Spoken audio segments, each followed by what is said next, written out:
MLC Anantha Babu driver హత్య కేసుకు సంబంధించి తదుపరి విచారణకు ఇప్పటికే కోర్టు ఆదేశాలు ఇచ్చినప్పటికీ కూడా విచారణ ముందుకు సాగడం లేదనేది కనిపిస్తూ ఉంది. ఎందుకంటే గతంలో పోలీసులు చేసిన తప్పిదాలు కావచ్చు, చాలా అంశాలు ఇందులో ఉన్నట్లు కనిపిస్తూ ఉంది. గతంలో వైసీపీ హయాంలో పోలీసులు కొంత ఇక్కడ ఉద్దేశపూర్వకంగా తప్పిదాలు చేయడం వల్ల ఈ చిక్కులు వచ్చినట్లు కనిపిస్తూ ఉంది. అలాగే అనంతబాబుకు సంబంధించిన ఆ రోజున ఫోన్ని సీజ్ చేసినప్పటికీ కూడా పాస్వర్డ్ తీసుకోకపోవడం, అలాగే ఓపెన్ చేయకపోవడం, పలు కీలక ఆధారాలను సేకరించకపోవడం, ఇలా కేసును ఆ రోజున తప్పుదోవ పట్టించే ప్రయత్నం జరిగినట్లు కనిపిస్తోంది. ఈ నేపథ్యంలో ఇప్పుడు విచారణ చేసే విషయంలో కొన్ని చిక్కులు ఏర్పడుతున్నాయి. అందుకనే కోర్టు అనుమతితోనే ఆ ఫోన్ని ఓపెన్ చేసే ప్రయత్నం జరుగుతున్నట్లు కనిపిస్తోంది. మొత్తంగా ఈ కేసు విచారణకు సంబంధించి తదుపరి విచారణ చేసేందుకు ఇప్పటికే కోర్టు అనుమతి ఇచ్చింది.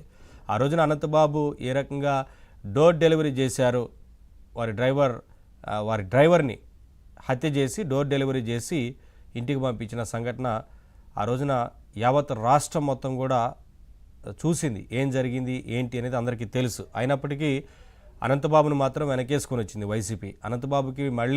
అనంతబాబునే పక్కన పెట్టుకొని ప్రచారం చేసిన సందర్భాలు వారి పార్టీ అధినేత మనం చూసాము. అలాగే అనంతబాబు జైలు నుంచి విడుదలైన సందర్భంలో కూడా ర్యాలీగా తీసుకెళ్లారు. అంటే ఆ పార్టీ ఎటువంటి వ్యక్తులకు ఆసరాగా ఉంటుంది, ఎటువంటి వ్యక్తులకు అండగా నిలబడుతుంది అనేది ఇక్కడ ఈ కేసులో పర్టికులర్గా చూస్తే అర్థమవుతుంది మనకు కనిపిస్తూ ఉంది. చాలామంది ఫైట్ చేశారు ఈ కేసుకు సంబంధించి. ఎట్లా అయినా సరే మళ్ళీ తిరిగి ఈ కేసుని పూర్తి స్థాయిలో విచారణ చేయాలంటూ అందరూ కూడా డిమాండ్ చేశారు. అలాగే వారి కుటుంబ సభ్యులు, ఎవరైతే బాధిత కుటుంబ సభ్యులు కూడా డిమాండ్ చేశారు. అనుకున్నట్లుగానే కోర్టు ఆదేశాలు ఉన్నప్పటికీ కేసు విచారణ ముందుకు పోవడం లేదనేది కనిపిస్తోంది. ఈ విషయాల్లో ఎందుకు ఇలా జరుగుతోంది, ఎందుకు ఆలస్యం జరుగుతోంది, అలాగే ఎక్కడ చిక్కులు వస్తున్నాయి, ఇలాంటి అనేక విషయాలకు సంబంధించి ఇవాళ డిబేట్లో మాట్లాడదాం. డిబేట్లో పాల్గొంటున్నారు ముప్పాల సుబ్బారావు గారు, సీనియర్ అడ్వకేటు, రాజకీయ సామాజిక విశ్లేషకులు, అలాగే విజయకిరణ్ గారు, టీడీపీ లీడర్, అలాగే కృష్ణవేణి గారు జాయిన్ అవుతారు, జనసేన అధికార ప్రతినిధి. అందరికీ నమస్కారం అండి, వెల్కమ్.